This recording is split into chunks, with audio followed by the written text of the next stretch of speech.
Amin. Upaya hukum dikala tidak puas dengan putusan hakim. Jadi ini topiknya banyak kemudian masyarakat di luar sana yang sepertinya tidak puas ya, Iya, atau memang merasa tidak adil dengan putusan hakim ya Bang Fardil? iya.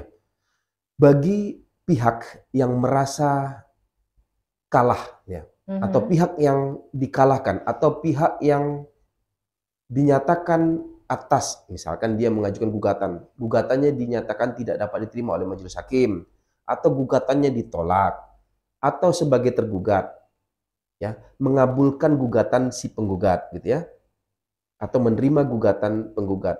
Otomatis si tergugat menganggap, ini kalau dalam perkara perdata ya, menganggap putusan hakim adalah merugikan dirinya. Hmm. Ya, merugikan dirinya sebagai salah satu pihak. Anggap dari masa persidangan kan memiliki masa-masa apa namanya? Dia merasa bahwasanya saya adalah yang benar, gitu Mhm. ya. Kalau orang sudah bersengketa masuk ke ranah pengadilan itu kan dia memiliki rasa-rasa kebenaran terhadap dirinya.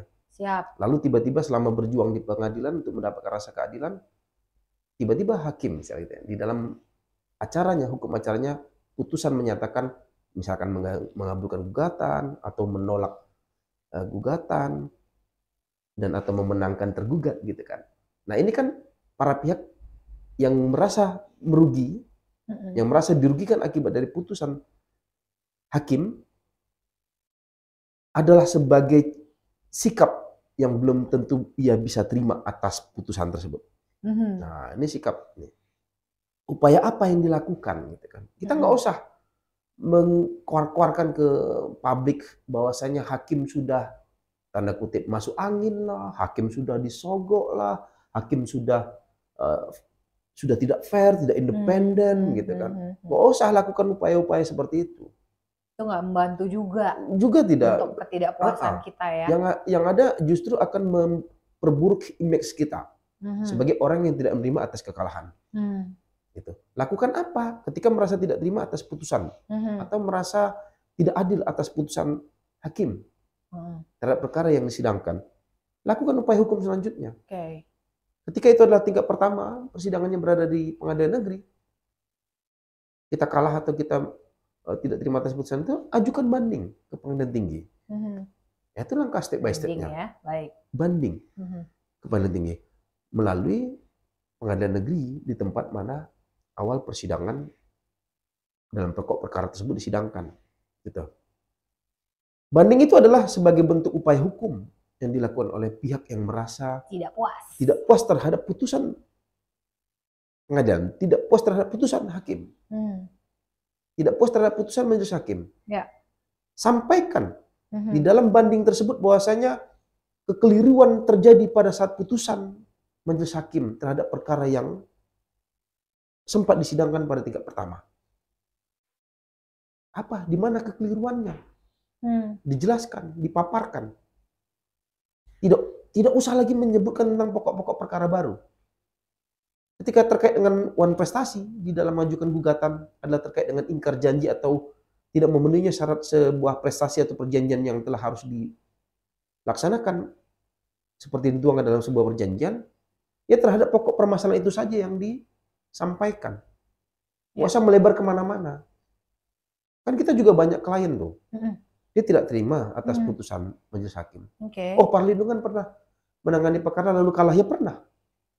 Hampir merata seluruh advokat pengacara Mhm. pernah kalah Nggak mungkin selalu mendampingi klien, menang ya. nggak mesti. Pernah menang ya pernah menang. Pernah berdamai ya pernah berdamai. Semua advokat kalau memang dia rutin, dia memang tunak, memang konsisten dalam melaksanakan peran tugas fungsi sebagai advokat, pasti pernah mengalami semua item-item itu. Mhm. Lalu apa yang tugas kita sebagai advokat meyakinkan terhadap klien kita yang merasa tidak terima terhadap putusan pengadilan? Pertama, pesan pertama itu adalah jangan menjanjikan ada kemenangan. Oke. Tiba-tiba di luar dari ekspektasi, kalah. Klien tidak mau terima. Mhm. Tidak terima dia terhadap yang pernah dijanjikan oleh pengacara. Mhm. Advokat dinilai melanggar kode etik apabila dia menjanjikan kemenangan atau ada kekalahan di dalam penanganan perkara. Tidak usah dijamin-jamin kekalahan. Tidak usah dijaminkan ini menang. Tidak usah seperti itu. Tugasnya adalah berjuang untuk demi kepentingan klien.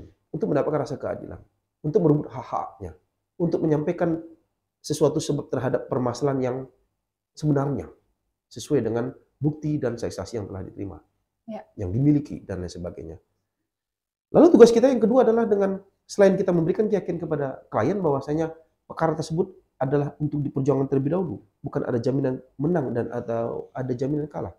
Yang kedua adalah apabila memang kita di awal tidak menjaminkan tentang kemenangan dan kekalahan, lalu tiba-tiba kalah, sampaikan ke klien, kita sudah berjuang maksimal. Kita sudah total. Kalah, lalu upaya bandinglah jalan yang harus kita tempuh. Kita baca amar putusannya. Kita baca pertimbangan-pertimbangan yuridis majelis hakimnya menyatakan kalau kita kalah. Apa yang mengakibatkan kita kalah? Apa yang mengakibatkan gugatan kita atau tidak atau kita sebagai tergugat dinyatakan kalah terhadap gugatan penggugat? Apa menjadi pertimbangan-pertimbangannya? Nah, itu yang menjadi dasar kita untuk mengajukan banding. Mengajukan banding. Atau misal kita sebagai penggugat kalah. Ya, tidak dapat diterima atau NO oleh majelis hakim terhadap gugatan yang kita ajukan. Kan ada putusan yang disampaikan oleh majelis hakim yang dibacakan ke pengadilan itu, dibacakan di pengadilan. Pelajari analisis yuridisnya apa yang menjadi dasar kok kita bisa tidak diterima, tidak dapat diterima gugatan kita. Kita bisa mencabut gugatan tersebut atau kita tidak ajukan banding, kita bisa ajukan gugatan kembali untuk memenuhi apa yang menjadi kekurangan di dalam mengajukan gugatan pada saat gugatan tidak dapat terima oleh majelis hakim. Oke. Penuhi. Itu upaya. Atau memang kita benar-benar ingin mengajukan banding sekalipun. Banding sampaikan bahwasanya terhadap putusan tingkat pertama, majelis hakim terdapat kekeliruan di dalam memutuskan. Kita adalah begini, sebut dalil-dalilnya di dalam memori banding. Itu langkah ketika memang kita tidak terima terhadap putusan tingkat pertama. Namun ketika pada saat putusan tingkat banding juga demikian, gugatan permohonan banding, ya, memori banding kita, upaya hukum banding kita tidak dapat diterima oleh hakim di pengadilan tinggi, upaya apa yang dapat dilakukan? Tidak puas lagi kita terhadap putusan hakim di tingkat pengadilan tinggi, ajukan kasasi. Itu dilakukan bersama kuasa hukum kita tentunya ya? Ya. Nggak mungkin kita melakukan sendiri kan? Laptop saya minggu lalu rusak. Oh iya. Word-nya, Word itu, kalau saya buka langsung error. Setiap buka error. Setiap buka error, gitu ya. Baik. Kan semua kan bisa dipelajari. Saya searching di Google. Saya penuhi langkah-langkah cara-caranya. Nggak berhasil. Oh, saya coba di YouTube. Ada sistematika tertata melalui video tutorialnya. Gunakan YouTube untuk memperbaiki Word saya yang Microsoft Word saya itu yang error. Nggak berhasil sampai sekarang. Oke, jadi apa yang Anda lakukan? Ya saya bawa ke bengkel. Oh, kirain. Serahkan kepada ahlinya. Iya, itu yang ini Anda sampaikan ya. Padahal di dalam Word itu, di dalam Google, ada langkah-langkah untuk memulihkan kembali Microsoft Word yang error. Ada sampai 5 item. Sangat detail lah. Sangat detail. Ya. Sampai ke website lain saya coba nggak berhasil yang ini. Sampai beberapa website saya coba nggak berhasil. Saya coba di YouTube nggak berhasil juga. Ya udah, serahkanlah ke ahli. Udah, walaupun sudah ada petunjuk sekalipun di media, gitu ya, dan terpampang di Google dan YouTube, tetap saja tidak berhasil. Karena apa? Aku bukan ahli di bidang IT. Aku bukan ahli di bidang elektronik. Ternyata harus diserahkan kepada orang yang ahli. Dan akhirnya laptop Anda udah bagus sekarang? Ya, bagus. Jadi jangan mentang-mentang, ini kan kasasi, tingkat banding. Dari tingkat banding kalah, lalu kita bisa kasasi. Kan kita bisa buat memori kasasi. Bisa dipelajari kok di Google cara membuat memori kasasi. Oh, kan ada tips-tips nih di dalam mengajukan gugatan tanpa perlu pengacara juga bisa. Silahkan. Tetapi kalau sudah serahkan kepada ahlinya, maka itu adalah bidang ilmu. Ketekunan yang dia miliki itu akan berjalan sesuai dengan apa yang diharapkan. Ketika kita mau sok-sok pintar untuk tampil sendiri tapi itu bukan adalah bidang kita, maka di tengah jalan akan mengalami hal kebuntuan, ada muncul ke penyesalan, "Oh ngapa aku nggak pakai pengacara kemarinnya?" Gitu kan. Gitu. Hmm, Jadi serahkan pada ahlinya gitu. siap. Jadi mentang-mentang bisa dipelajari, mau tampil sendiri nggak bisa. Sama perihalnya persalinan kan, kan bisa dilakukan sendiri, banding Ada nggak? tutorialnya di YouTube juga, Ada tutorial di YouTube. bersalin, Ahli melahirkan. kebidanan itu sebenarnya mungkin menangis melihat ada tutorial cara persalinan. Tapi berani nggak kita sarjana hukum melakukan persalinan terhadap seorang wanita yang sedang akan melahirkan? Nggak bisa, nggak berani dan jangan sok-sok gitu. Gitu. Nah itu, jadi tingkat kasasi. Nah untuk dipahami gitu ya, Siap. bahwasanya di tingkat pertama pengadilan negeri dan tingkat banding biasanya satu kuasa terhadap pengacara ketika mendelegasikan permasalahannya untuk ditangani atau dibantu untuk diwakilkan oleh si kuasa hukum atau penasihat hukum atau lawyernya. Kemudian pada saat tingkat kasasi, saat akan mengajukan kasasi, memori kasasi, pengadilan negeri ya, melalui PTSP itu akan meminta kuasa baru Mhm. khusus untuk di tingkat kasasi. Jadi jangan mentang-mentang sudah ada kuasa dari tingkat pertama Ya, sampai kasasi, ya, dianggapnya sampai kasasi itu adalah sebagai kuasa yang sudah terpenuhi pada saat awal. Tidak. tidak, masih Maka ada di lagi. dalam buat surat kuasa itu, Hmm. ya sih, hanya termuat dari tingkat pertama sama tingkat banding. Mau kita buat pun surat kuasa sampai tingkat kasasi, Mhm. nanti pengadilan akan meminta mana surat kuasa baru kepada advokat, Oh, kepada kuasa hukum, kepada lawyernya untuk melakukan upaya hukum di tingkat kasasi. Nah itu. Jadi sehingga apa? Ini harus dipahami. Saya tidak menganggap ada banyak advokat atau kuasa hukum atau lawyer tidak memahami. Ini ada, gitu. Masih ada. Dan bahkan ada juga tuh lawyer yang bertanya kepada saya, untuk perkara perceraian, apakah saya perlu pakai toga atau tidak itu?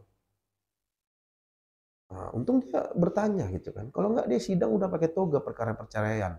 oh, Seharusnya kan tidak pakai toga. iyalah, ngapain? Ada persidangan-persidangan yang mewajibkan pakai toga, toga Hmm. advokat itu ya, Mm-mm. dan ada yang tidak. Secara Oh, secara ketentuannya itu untuk perkara perdata nggak perlu pakai toga.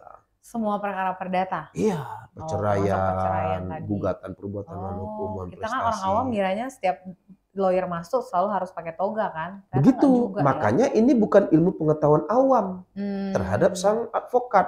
Ya, Kalau ya, lah ya. sudah untuk persidangan, nggak usah lagi bertanya pakai toga atau tidak. Itu sudah diketahui dari awal pada saat sebelum dia jadi advokat. Jadi pada saat sudah disumpah dilantik jadi advokat, lalu tiba-tiba dapat perkara perdata bertanya apakah pakai toga atau tidak. Basi pertanyaannya ya. Pertanyaan yang secara tidak langsung ya menunjukkan kualitas dia. Tapi oke lah gitu kan. Iya, iya. Setidaknya dia mau bertanya lah. Bertanya. Cuma kan harus dipahami Mm-mm. bahwasanya sebelum dia dilantik menjadi advokat, dia sudah Harusnya. magang minimal 2 tahun. Hmm. Maka dipersyaratkan begitu. Untuk menjadi advokat itu sudah pernah magang sama advokat yang lebih senior itu minimal 2 tahun. Untuk apa? Untuk menghindari dari pertanyaan-pertanyaan seperti itu. Untuk menghindari bagaimana dia bertanya cara buat surat kuasa. Nggak lagi bertanya. Nggak lagi bertanya pada saat sudah jadi advokat bagaimana cara buat gugatan. Sudah tidak lagi bertanya bagaimana perbedaan antara wan prestasi dengan perbuatan melawan hukum dalam gugatan perdata. Sidang pidana baru pakai toga, ya. Sidang Mahkamah Konstitusi baru pakai toga. Oke, oke. Nah, perkara-perkara itu nggak ada. Tapi kalau jaksa, hakim selalu pakai toga. Dalam Itu perkara pidana seragamnya. mau perdata, kalau hakim ya majelis hakim Mm-mm. mau perdata mau pidana perkaranya tetap dia selalu pakai toga. Mm-mm. Nah, kalau jaksa kan terkait umumnya dalam perkara pidana pasti selalu pakai toga. Nah, kalau advokat perkara perdata ya dipastikan tidak pakai toga. Mm-mm. Nah, jangan pakai toga, malu kita nanti. Nah, itu menunjukkan sebuah kualitas gitu kan, menandakan seseorang ini ada pengalaman di dalam persidangan atau tidaknya ya dilihat dari sana gitu kan. Makanya betapa pentingnya magang itu. Betapa pentingnya magang itu terhadap calon-calon advokat itu ternyata nilainya sangat tinggi poinnya itu. FM Mitra Kota masih terkait upaya hukum apa yang bisa Anda lakukan ya sebagai pihak yang kalah dengan putusan hakim. Jadi bukan menyebarkan hate speech ya, ujaran kebencian di sosmed misalnya, atau bahkan juga koar-koar di masyarakat, menuntut ketidakadilan yang Anda rasakan, tapi ada upaya hukum yang kemudian bisa membantu Anda ketika memang merasa tidak puas ya Bang Parlin. Ya, benar. Salah satunya upaya banding. Ya, salah satunya upaya banding. Setelah itu tak puas lagi, kasasi Oke. di Mahkamah Agung Ini level Jakarta. lebih tinggi ya Upaya hukum yang dari lebih tinggi. banding tadi, oke. Nah, ketika sudah putus di tingkat Mahkamah Agung kasasi, maka putusan tersebut ingkrah atau berkekuatan hukum tetap. Nah, setelah itu nggak ada lagi yang bisa kita lakukan kalau tetap tidak puas? Atau masih ada? Dengan putusan ingkrah berkekuatan hukum tetap di Mahkamah Agung di tingkat kasasi tersebut, bisa dilakukan eksekusi terhadap putusannya. Misalkan putusannya menyatakan bahwasanya rumah tanah itu adalah milik si para pihak A. Anggaplah para pihaknya si penggugat. Maka bisa dilakukan eksekusi ketika si tergugat tidak mau menyerahkan secara sukarela. Setelah dilakukan amaning, sudah ada pemanggilan, sudah perundingan dan lain-lainnya, dia tidak keluar, dia tidak pergi dari tanah itu, misalkan terkait sengketa tanah gitu kan. Bisa dilakukan eksekusi. Nah, ketika ada pertanyaan, kemudian apakah bisa dilakukan upaya hukum selanjutnya? Ada upaya hukum spektakuler namanya. Wow. Bisa dilakukan upaya peninjauan kembali. PK. Gitu ya. Bukan PK yang negatif itu ya. Bukan. Ini PK peninjauan kembali. Jadi bukan selesai sampai di sana. Tapi kalau setelah putusan kasasi yang berkekuatan hukum tetap tersebut bisa dilakukan eksekusi. Bukan menghalang-halangi semenjak ada PK, peninjauan kembali bukan menghalang-halangi untuk melakukan eksekusi. Tapi ya tetap patuh terhadap putusan di tingkat kasasi tersebut gitu ya. Bisa dilakukan eksekusi. Nanti ketika putusan di peninjauan kembali yang menyatakan bahwanya tanah tersebut adalah milik orang yang kalah tadi di tingkat kasasi misalnya gitu ya. Adalah benar rumah dan tanah adalah milik si orang yang kalah di tingkat kasasi. Saya buat bahasa awam ya. Bisa jadi dirembut kembalilah terhadap hak-haknya yang sudah dilakukan eksekusi, yang sudah dimiliki dan lain-lainnya itu. Nah, tanda kutip ini dirembut kembali, diambil kembali. Nah, berarti kan putus di tingkat peninjauan kembali bisa melakukan upaya itu setelah dari kasasi dia merasa juga tidak puas terhadap putusan majelis hakim di tingkat kasasi di Mahkamah Agung. Nah itu. Nah apakah bisa dilakukan upaya peninjauan kembali kedua gitu kan? Dasar hukum ini masih bernilai kontroversi saat ini. Oh gitu? Iya. Kenapa tuh Bang? Ada yang pernah melakukan upaya peninjauan kembali kedua, diterima terhadap permohonannya, gitu kan? Ada yang pengadilan sudah tidak memberikan kesempatan terhadap para pihak yang menyatakan ingin mengajukan PK kedua ini tidak boleh lagi. Oh, jadi ada yang boleh, ada masih yang kontroversi. Gitu. Nah, ini masih kontroversi dan itu masih membingungkan. Ini pengacara pun masih banyak belum tahu apakah boleh peninjauan kembali kedua dalam perkara pidana gitu ya. Kalau dalam perkara perdata saya ngobrol sejumlah majelis hakim, saya ngobrol kepada sejumlah hakim yang saya kenal gitu ya. Kalau perkara perdata boleh katanya. Kalau pidana boleh. Ada juga yang bilang tidak boleh. Dalam hukum acaranya hanya sekali. Hanya satu kali PK itu peninjauan kembali itu. Nah ini kan masih bernilai kontroversi. Nah di dalam waktu dekat ini ada organisasi namanya Advokat Ladies Riau. Wow. Nah, itu menyelenggarakan advokat wanita tergabung dari beberapa organisasi advokat di Riau. Itu menyelenggarakan seminar hukum. Nah, secara speknya ini nasional gitu kan. Menghadirkan mantan hakim Mahkamah Agung, ada hakim ketua pengadilan negeri Pekanbaru, kemudian ada ahli hukum, kemudian ada advokat senior skala nasional yang akan diselenggarakan pada tanggal 7 September 2024 membahas tentang kontroversi peninjauan kembali dua itu boleh atau tidak. Tapi khusus dalam perkara pidana. Nah itu bisa diselenggarakan nanti di dalam waktu dekat tanggal 7 September itu. Nah ini ternyata kan memberikan sumbangsi pemikiran itu. Tidak hanya terhadap si advokat ladiesnya kan, tapi seluruh advokat yang ada di Indonesia. Nah, mudah-mudahan ini menjadi penilaian, pemahaman, masukan keilmuan baru ataupun ada sumbangsi pemikiran ketika memang tidak diperbolehkan peninjauan kembali kedua, ya dibuat rumusan bahwasanya seluruh pengadilan ya menolak terhadap PK kedua. Nah, gitu. Atau memang diperbolehkan sementara dalam hukum acaranya belum memuat itu, ya dibuatkan regulasinya agar tidak bernilai kontroversi gitu kan. Nah itu nanti akan terkuak di sana.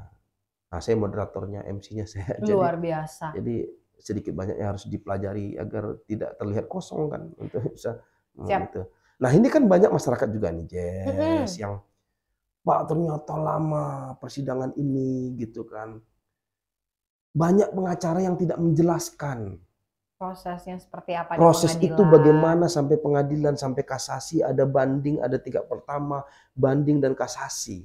Di tingkat pertama bisa sampai 3 bulan, di tingkat banding bisa sampai 3 bulan, tingkat kasasi bisa sampai 8 bulan atau 6 bulan.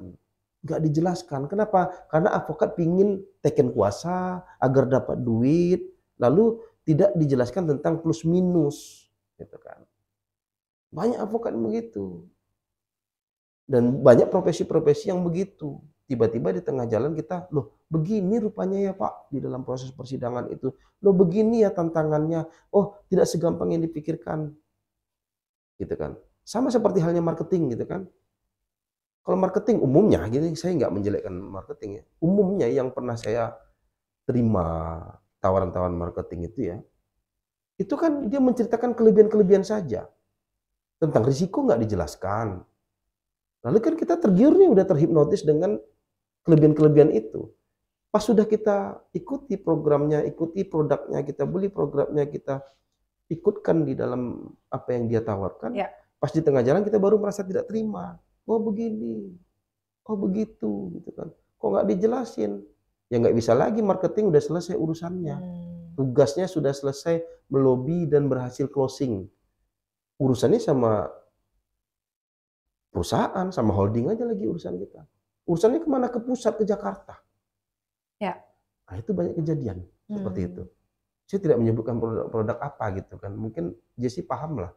Ya terutama, ya saya nggak menyebutkan produk ya. Tapi di marketing apa namanya itu? MLM. Kesehatan. Jaminan kesehatan. Itu kan asuransi kesehatan. Nah ya kan. Saya kan pernah ikut tuh beberapa kali asuransi kesehatan. Kaget saya, orang seperti Anda juga mau ikut begitu. Jadi pada saat cerita enak-enaknya oke nih kepentingan anak dan istri gitu kan. Oh iya. Nanti tergiurlah Anda tergiur. saat itu. Ketika 10 tahun nanti Bapak akan terima uang sekian. Dan menjelang 10 tahun Bapak udah dapat jaminan kesehatan, asuransi, berobat tinggal gesek. Berobat ternyata enggak tinggal gesek. Harus banyak konfirmasi, ada pengecualian begini-begini, nggak disebutkan dulu pengecualiannya, ada penyakit ini tidak bisa. Dia bilang dulu all in Pak, semua penyakit bisa. Setelah 10 tahun, harusnya kan tabungan saya seperti yang dijanjikan. Iya, udah bertambah. Ternyata tidak. Oh, segitu-gitu aja nilainya. Tidak, Bapak dulu pernah nunggak 2 hari sekali bayar. Enggak, pembayarannya tanggal 1 harusnya. Saya bayar tanggal 3. Tapi kan saya bayarkan, bukan saya nggak nunggak sampai di tahun ke-10. Jadi ketentuannya adalah ternyata Pak adalah tidak pernah nunggak sekalipun gitu, walaupun 1 hari. Dan itu nggak ada. Dan saya tidak mendaftar. Nggak dapat. Jadi akhirnya ekspektasi saya untuk mendapatkan uang ratusan juta itu ya nggak dapat, hangus. Hanya karena itu. Gitu. Jadi apa yang kita dapatkan ya dapat yang setelah dipotong-potong biaya-biaya asuransi, biaya-biaya lain-lain, administrasi, biaya kartu dan lainnya, sehingga ketika tabungan kita misalkan bulat-bulat itu tanpa ada yang diperjanjikan misalkan sampai 10 tahun itu misalkan 100 juta, ya sisa 60, sisa 55 gitu. Nah itu, dan saya coba yang lain itu kan demi kepentingan anak dan istri, Jess. Ternyata itulah, saya nggak mengklaim itu sebuah kejahatan, tapi menurut saya udah tidak ingin mencobanya kapok lagi. Saya setiap ada orang menghubungi saya blokir itu gitu. Nah begitu juga terhadap perkara-perkara pengadilan ini. Jangan sampai seperti perihalnya marketing seperti saya jelaskan tadi. Pengacara harus jelaskan supaya apa? Klien tidak kecewa. Dan nggak kaget kalau ternyata. Dan tidak kaget ketika ekspektasinya begini, ternyata pada saat persidangan begini terhadap putusannya begitu. Dijelaskan dari awal. Iya, iya, iya. Jangan dijanji-janjikan kemenangan. Jangan dijanji-janjikan ini kalah, Pak. Ini pasti kalah nih kalau begini. Jangan dijanji-janjikan ini pasti menang, Pak. Pak, kalau Bapak nggak begini, Bapak nanti masuk penjara. Pak, kalau begini kita penjarakan saja. Tidak boleh begitu. Itu kan sederhana pemikiran. Dibulatkan menjadi sempit gitu, sederhana. Padahal sebenarnya melebar itu duduk perkaranya itu. Gitu kan. Nggak boleh digitukan klien itu. Kenapa? Karena banyak kecewa nanti akhirnya. Image dari si pengacara, advokat jelek. Tidak hanya si advokat, si oknumnya saja, tapi mengeneral ke advokat-advokat lain yang jujur-jujur akhirnya kena, yang baik-baik kena, yang niat-niatnya ingin menjadi pengacara bagus setelah pelantikan kena. Jadi orang enggan memanfaatkan jasa advokat akibat dari ulah-ulah oknum advokat yang bandel. Jerah masyarakat ya. Oh Pak, saya kan tidak nipu. Oh Pak, saya kan tidak pernah menyampaikan bahwasanya ada unsur penipuan di sana, ada yang mengakibatkan orang itu agar terhipnotis dari akibat tipu daya saya. Tidak. Tapi kan harusnya secara gamblang, masyarakat ini kan awam tentang hukum. Ya dijelaskan. Mau kita tertipu seperti contoh marketing yang tadi saya jelaskan. Tentang ilmu-ilmu marketing untuk merayu kita agar kita ikut di dalam tawarannya. Tapi di tengah jalan kita kecewa. Sekarang imageku terhadap marketing yang tadi itu kan mengeneral, toh? Iyalah. Setiap siapa saja yang masuk saya blokir, walaupun produknya berbeda, vendornya berbeda, holdingnya berbeda. Karena saya sudah lebih dari 2 kali itu. Mendapat pengalaman yang buruk lah. Nah, buruk. Padahal kan demi untuk kebaikan, padahal demi untuk kepentingan keluarga, untuk kepentingan kesehatan. Setuju. Kena penet lagi. Gara-gara apa nih? Live TikTok Anda ya? Gara-gara menyebutkan marketing. Waduh. Itu ya, itu. Kemudian pada saat kita ingin, ya ini secara gampangnya untuk menyeleksi advokat itu kan sebenarnya chemistry itu terbangun, Jess. Ya, agar runutan-runutan tadi di tingkat pertama, kedua, dan ketiga, kasasi sampai terakhir itu ya, itu kan harusnya mendapatkan advokatnya berdasarkan chemistry yang sudah terbangun. Nah, orang yang akan memanfaatkan jasa advokat itu sebenarnya orang tidak bodoh itu. Nah ya, jasa advokat ya, pasti kan dia memiliki biaya untuk memanfaatkan jasa advokat. Kalau dia mau gratis ya mungkin sama lembaga bantuan hukum. Tapi kalau dia memanfaatkan jasa advokat yang profesional, yang memiliki jam terbang tinggi gitu ya, kemudian dia memiliki pengalaman luar biasa terhadap keilmuan terkait dengan perkara yang diduduk, itu kan berarti dia sudah menyiapkan. Menyiapkan termasuk finansial. Sama seperti halnya ketika kita ingin mendapatkan tindakan medis yang bagus di rumah sakit yang bagus, kita bisa memilih dokter yang bagus, gitu kan?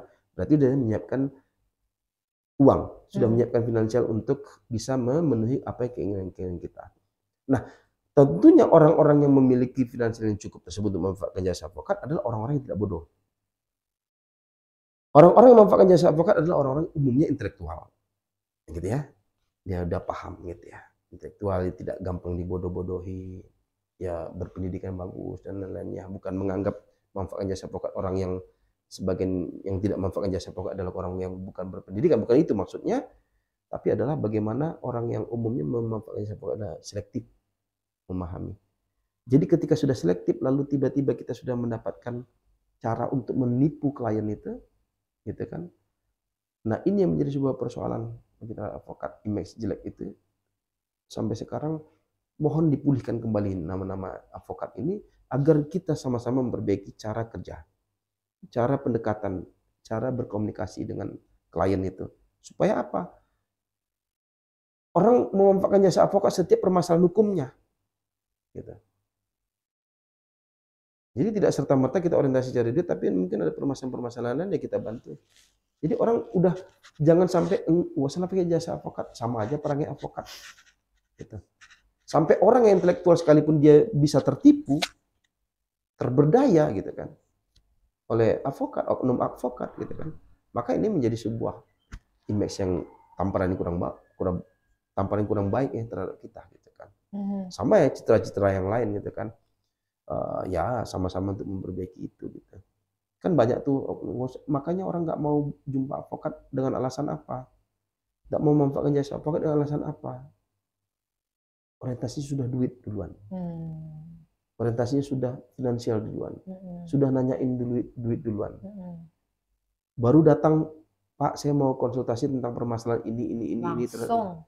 Ibu punya duit berapa? Saya akan bisa bantu. Nggak usah gitu. Masyarakat jadi kaget, jadi males ya. Gitu kan.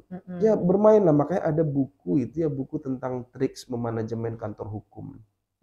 Ya salah satunya adalah mengenai sikap, etika, dan attitude gitu kan. Karena ini jasa, tak ubahnya seperti produk ataupun jasa-jasa yang lain. Yang dibutuhkan apa ya? Yang dibutuhkan tadi kan tentang bagaimana tentang profesional. Yang dibutuhkan klien adalah tentang kejujurannya. Yang dibutuhkan klien adalah tentang pelayanan yang bagus, gitu kan. Tentang etika dan attitude berbicara dan lain sebagainya. Gitu kan.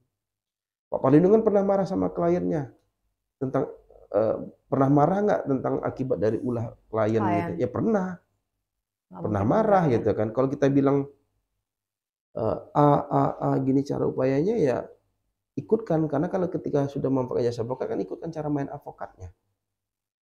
Udah jelas dia memanfaatkan jasa advokat, tapi advokat dikendalikan oleh dirinya. Pak, harusnya kerjanya begini, Pak, gitu. Loh, ngapain gitu kan? Bagusnya cari advokat lain atau engkau jalani perkaranya sendiri. Kok bisa menggurui advokat sementara dia memanfaatkan jasa advokat? Dan itu banyak gitu. Baiknya memang dari awal sudah disampaikan kepada si klien bahwasanya percayakan kepada pengacara untuk menyelesaikan masalah ini. Nah, gitu. Baik, luar biasa. Udah, Jess. Oke, sudah, sepertinya itu saja hal-hal yang harus atau mungkin bisa Anda tempuh ketika tidak puas ya Bang Parlin ya, benar, terhadap suatu putusan perkara oleh hakim tentunya.